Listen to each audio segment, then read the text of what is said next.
Hi everybody, welcome to another Chats with Chaudhry. I hope you're safe and well. Today I'm delighted to be joined by Gub Singh, who is the EMEA Sales Associate VP for Channels for Agilent Technologies.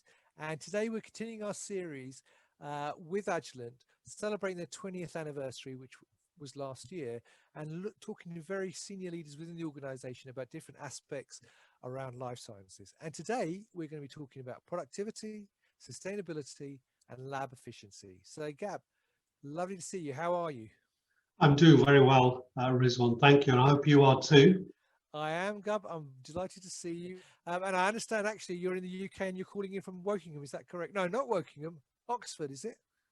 Well, actually, you're not too far wrong. I am based in Wokingham, down there in the south, but I took the opportunity to use an Agilent office now that we're allowed to actually visit an office. So it's a first. It's the first time I've visited an Agilent office since the pandemic, and I'm actually in the Oxford facility, which is a new state-of-the-art manufacturing and field office for us.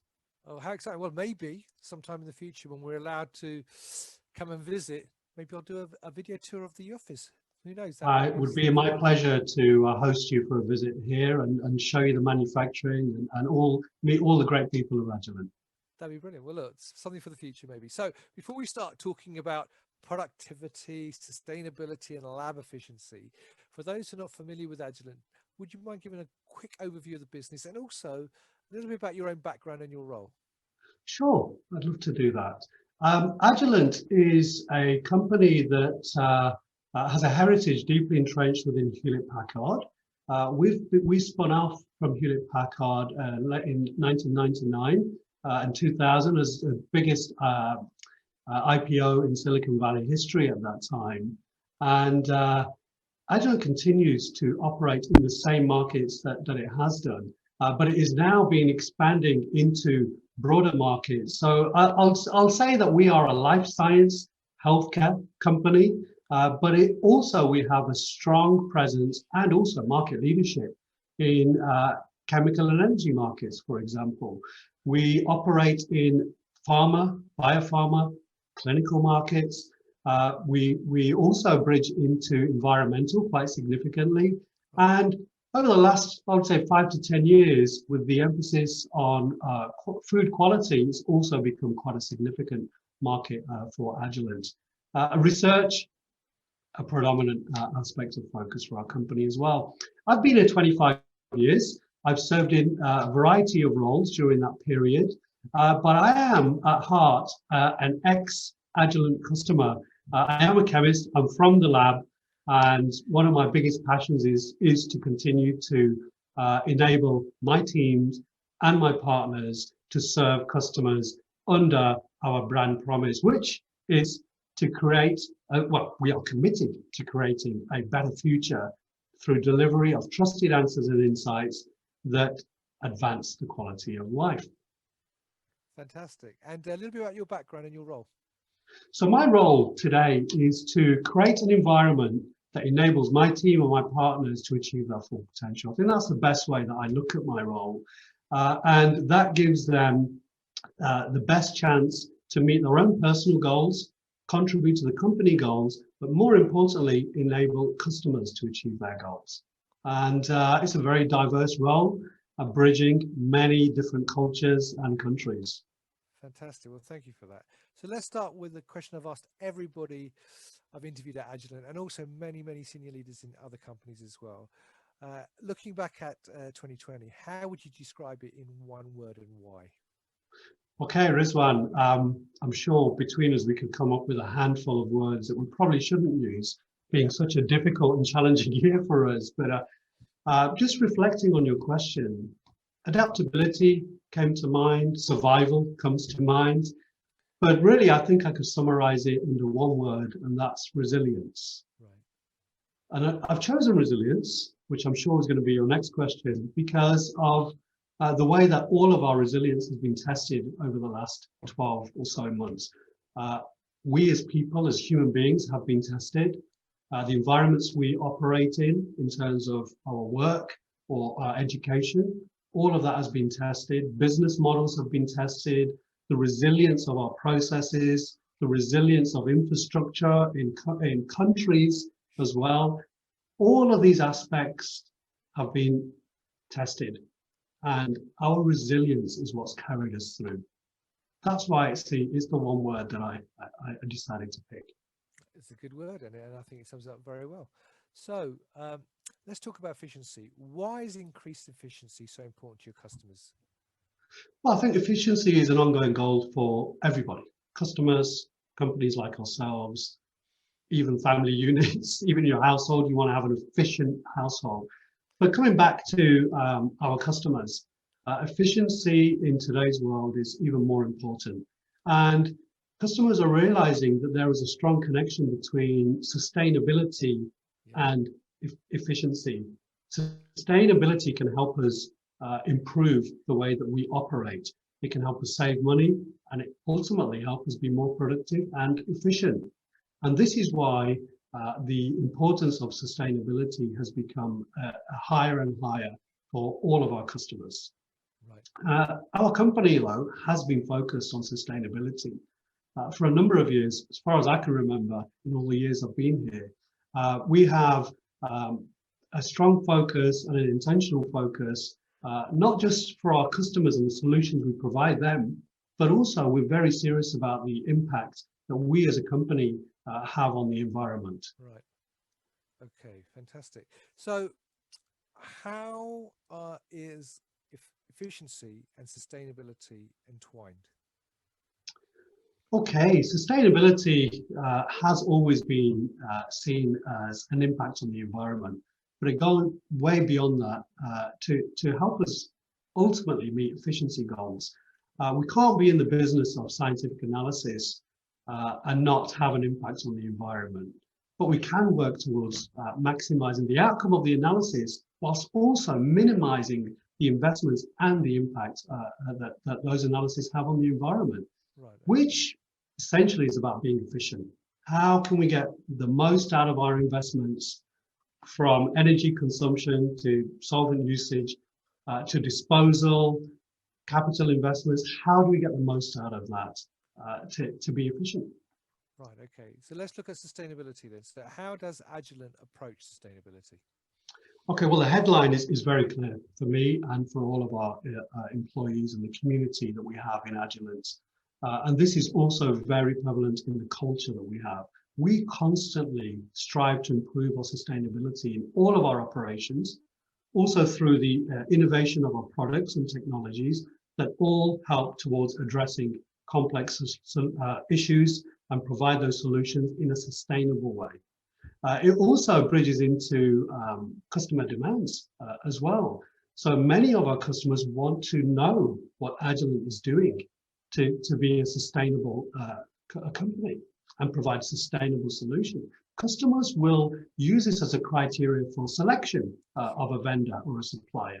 And indeed, government tenders and more recently private tenders even specify that companies need to have a clear commitment in sustainability. I think it's a good moment to just call out on Agilent.com. Our company sustainability report is available, and that's where you can get a lot more insight into what we're doing. But let me just go back to the company itself in terms of our impacts on the environment. We are looking at how we manufacture. We are designing products that have a lower demand on energy. Right. We are designing products that don't require specialist carrier gases, for example. Some of our products now run on air. Right. We have vacuum pumps that are oil-free. So there's none of that disposal, transportation, etc. It's all running on air. We've also been putting significant investment into feeling accountable for all the products we've sold out there in the marketplace and that are no longer being used. So we're taking those products back, we're refurbishing those and then offering them again to different segments of the market. We take responsibility of packaging. I'll also call out a couple of other key anecdotes here, Rizwan, if I may.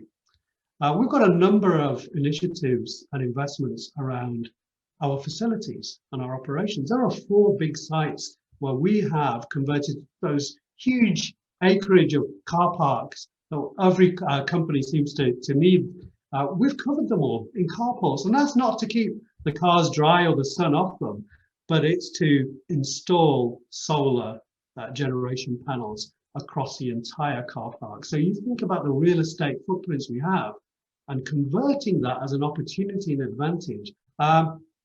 More simply, we've been harvesting rainwater from the roofs of our buildings since many, many years already. So again, just a few smaller insights into real commitments of how Agilent is taking this very seriously. And I know you've got a Green Lab commitment. What's that? Very good question. Green Lab is an organization that is really looking at improving the sustainability of scientific research, period. So Agilent has signed up to be one of the key sponsors of Green Lab. And also what that entails is we have to open up our products and our design, our R&D, how we operate to be audited by my Green Lab. And that's the confidence we have in our commitment in this space. Right. So you mentioned that running the lab with sustainability in mind can have a positive impact on efficiency goals. So how does Agilent approach this need to constantly be more and more efficient? Sure. So you could look at efficiency in two dimensions. You could look at the efficiency of the cycle time of a particular analysis on a particular instrument at that moment in time.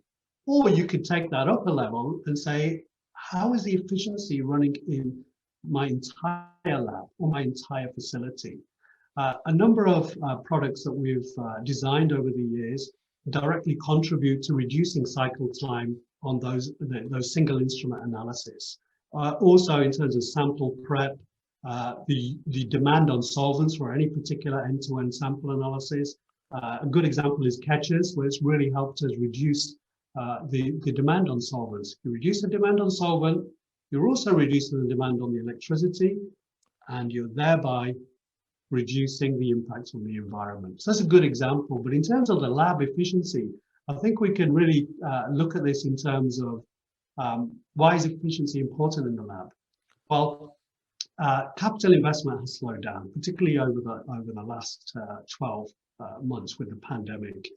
Some of our customers have instruments that date way back to the 90s. We make great products and they last forever. But when those products were designed, we didn't know enough about the impacts on the environment. And also some of the technologies were not even invented that are now embedded within our design. So the products of today not only are as robust as the products of the past, but they also have less demand and less impact on the environment. So keeping that in mind, asset management and how we use our instruments, whether they're underutilized, overutilized, whether they are broke down for an hour versus 12 hours, whether they're left plugged in overnight, all of these contribute towards the efficiency and the sustainability of that laboratory. That's really interesting. Now, obviously, it sounds like you've got a lot of thoughts on that, and I think this would make a great topic for just a single chat with Chowdhury at a later date as well. So maybe we can have you back to talk about that in more detail. So in the meantime, Dave, people want to know more. Where can they get more information?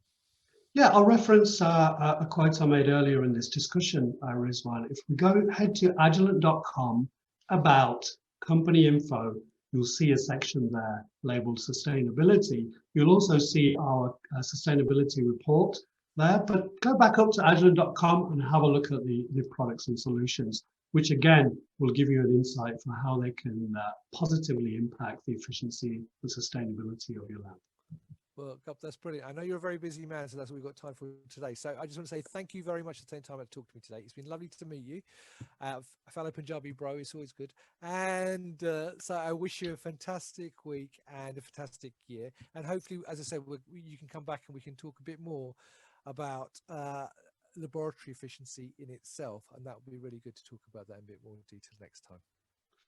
Sure, Rizwan, and thank you also for giving me this opportunity. I've really enjoyed the conversation and very much look forward to our next engagement. Bye for now. Thank you. And thank you for watching. I hope you found that useful. As Gub was saying, if you'd like to know more about what Agilent are doing around sustainability and efficiency, then please check out the website and the links which will be above the video. And if you've got any questions for Gub, then feel free to put them below the video itself in the comment section. I'm sure he'll be delighted to answer them, or message him directly. He's on LinkedIn. You can find him. I did. So that's what you can do as well. So until next time, as always, stay well and stay safe. Bye-bye.